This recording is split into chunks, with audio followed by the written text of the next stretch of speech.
Well, it is fully nighttime, and I figured I would do a test for the Panasonic GH5 in low light because everybody complains about it all the time. And I figured this would be a good way to start this video, to tell you a little story about this guy that I met today. So first of all, I'm shooting in the standard picture profile because I figured that would have less noise than shooting in Vlog. I'll add a little Vlog at the end of this just to see how it looks. But I'm at ISO 4000, I believe. Yep. And yeah, how does this look? It's definitely nighttime. It's about 8:30 at night in New York. So let me just start this video by telling you that I was out by the river today and some guy walked up to me. You know, he looked to be about 55, 60 years old. And he just asked me why I was talking to myself. But, you know, he was cool. You know, he was just curious. And I told him I was making a video, and I also tell him I earn a living that way because I'm a solo theater artist and I'm always rehearsing somewhere in public, and people think I'm talking to myself all the time. So he laughed and we had a good talk. And anyway, we got to talking about a lot of stuff. And it turns out that this guy is 65 years old, looked really young. And, you know, I didn't ask him to let me record him or anything like that because it just felt weird, but he told me that he had had a heart transplant. And you know, all day today I was thinking about so many things. You know, I was listening to the news this morning and you know, all the stuff that's going on in Gaza and the politics in this country with, you know, all the stuff that's going on right now, the divisive stuff. I just, you know, I met this guy who was like filled with joy and love, and he was such a nice guy. And you know, he had had a heart transplant. And so I said to him, because I was always curious about this, you know, I said, can I ask you a personal question? And he was like, sure. And I was like, do you feel different since you had a heart transplant? He goes, what do you mean? I said, do you feel like love and empathy and your soul? Like, do you feel different? Or do you think that that's all just from our brain, like not from our heart? Because, you know, we put it in our heart, right? We write about it. Affairs of the heart, all that kind of stuff. I just wonder, do you feel different? You know, do you love differently? And he was like, that's the greatest question anybody's asked me since I got this transplant. He said, I'm gonna have to think about that. And he couldn't really answer me. I just thought that was really interesting. So anyway, I just wanted to start this video by saying, you know, no matter what's happening in the world, no matter what's going on, try to find some joy in your life every day. You know, try to find some good things. There's always positive things. No matter what's going on in your life, no matter how difficult it is, no matter what kind of challenges you're going through, there is always something beautiful right there.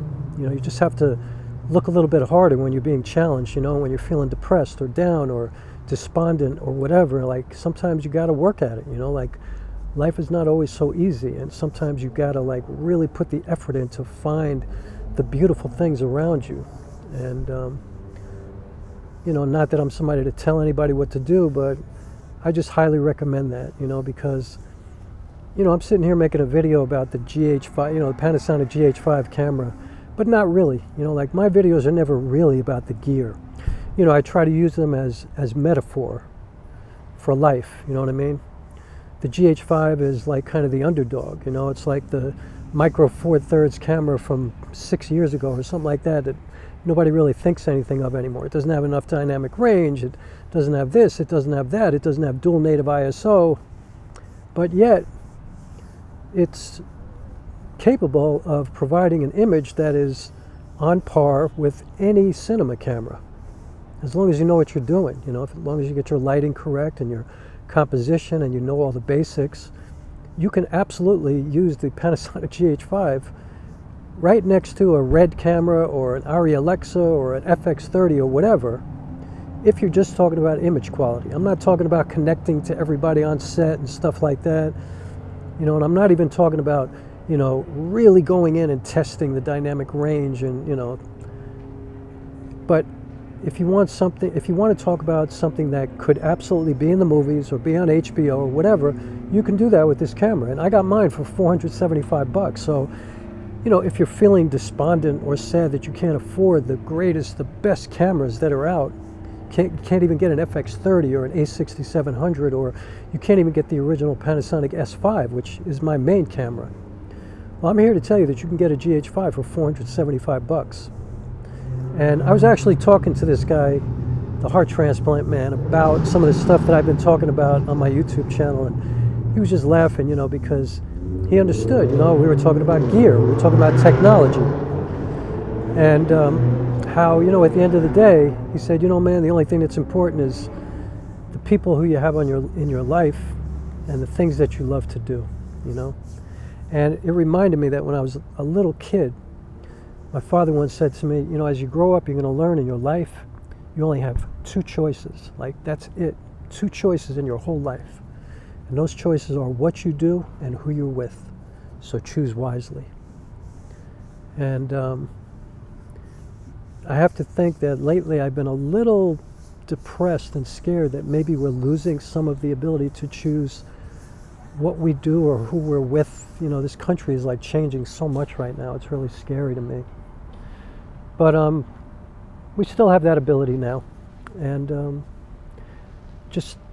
I'm very grateful and appreciative of everything that I have, and even the opportunity to sit here and talk to you about this. So anyway, I'm going to run this video for you. I think it's an interesting one. I had fun with it. I shot a little bit today out by the river, but mostly it's conversational, and it's really to highlight the GH5. You know, I wanted to test the GH5 a little bit. And honestly, you know, I thought I was getting a backup camera for my S5 that was just going to like sit on the shelf if anything, God forbid, happened to my S5. But the more I use it, the more I love it, you know. It's just such a cool camera, and so I'm going to use it a lot. You know, I mean, the S5 is definitely still my main camera. That's not going to change. But I'm going to use the GH5 a lot, and you know, if I think it's right for a certain project, if it's better than the S5 for certain things, I have no problem using it, and I can match them really well. So anyway, let me shut this off real quick, put some vlog in, see what that looks like, and then we'll get to the heart of the video, the meat and the potatoes. Shit, somebody's alarm. Anyway, let me put vlog on, and then I'll head you to the rest of the video. So here we go. All right, so here's a vlog. I didn't change any settings, still ISO 4000. So how does it look? You know, obviously I had to color grade it or color correct it. I bet you it looks pretty good. And I'm not worried about the noise or anything like that, unless it's like absolutely despicable. So now you got a chance to see vlog as well. So onward to the rest of the video, and I'll see you in a minute.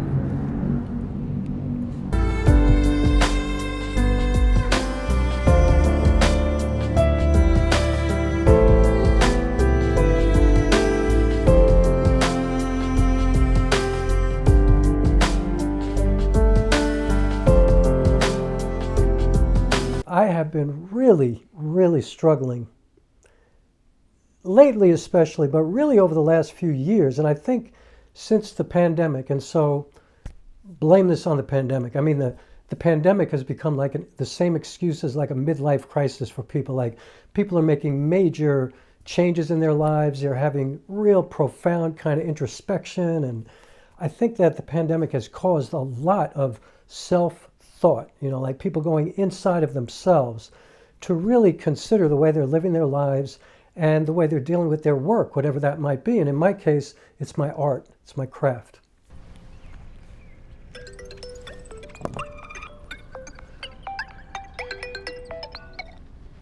Hello? Yo! No, I'm outside, so I can't really see the phone. I couldn't see who called. What's up? Yo, I haven't spoken to you in like, when was the last time we spoke?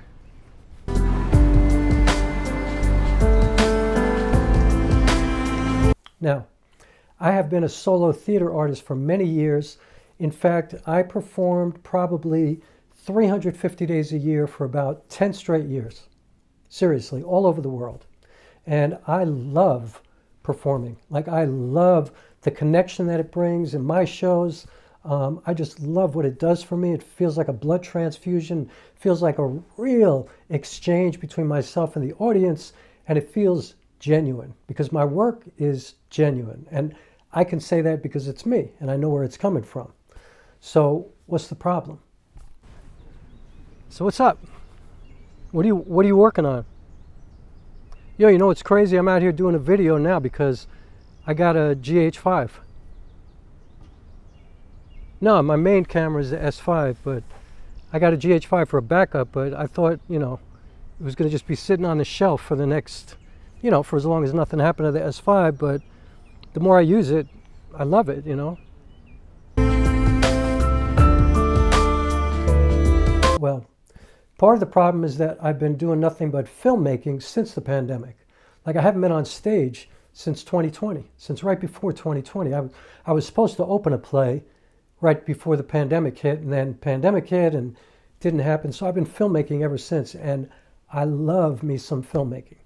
I've made 2 feature films. I've done a bunch of other stuff. I'm working on a short film right now for somebody. Like, I love it. I'm obsessed with cameras, with all, you know, like the spiritual journey of lenses and aperture and, you know, how to create like interesting images and compositions and try to make everything look like a painting. And I love filmmaking. I love storytelling, you know. I mean, for me, theater or filmmaking, it's all the same when it comes to a story.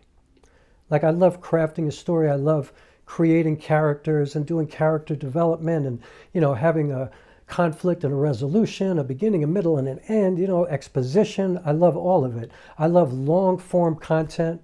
Like, my plays are like 2.5 hours long. I mean, I love it, you know. I love it. Do you even own a camera? Because they just hand you cameras on set, right? Yeah. Get out. You got a GH5? Oh. Why'd you sell it? Oh, you gave it to him. No, man, I love it. You know, I think it's awesome. I mean, honestly, I had never used a Micro Four Thirds. I didn't really have high expectations. I just, you know, I just wanted something just in case something happened to my camera. If I was in the middle of a shoot or something for somebody else, I just wanted to make sure I had something. And, you know, everybody talks about it so highly. You know, I knew I couldn't really tell until I got it, but I found one for like 475 bucks. Yeah, $475 eBay. And so what's the problem? The problem is that I've been really having like kind of an existential issue with my spiritual self in terms of, why am I doing this work? Like, what do I want from the work that I dedicate my life to? Since I got 2 lenses. Well, first of all, I adapted. I got these vintage lenses, so I adapted them. But, you know, I wanted to get native Micro Four Thirds lenses for it, so I bought 2 cheap lenses. I spent like 130 bucks total for 2 lenses. I got a, what do you call it? By the way, I'm recording this. You cool with that? I'm making a YouTube video. I came out here to talk about, you know, who's an artist and who's not an artist, and, you know, whatever. Watch the video.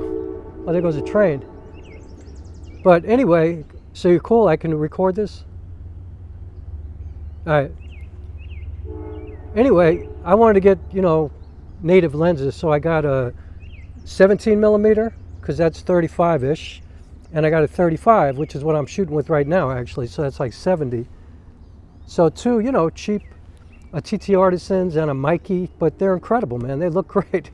You know, it's like, sometimes it's weird to me, you know what I mean? Like, you can get these cheap lenses, and they look exactly the way people really want the sharp lenses to look. You know, like, people get these lenses, they spend $2,000-3,000 bucks on these G Master lenses, or, you know, really expensive lenses, and then they put filters on them and shit like that, and suddenly they look like a $65 lens, which is, well, at least for filmmaking, that's what people are going for, right?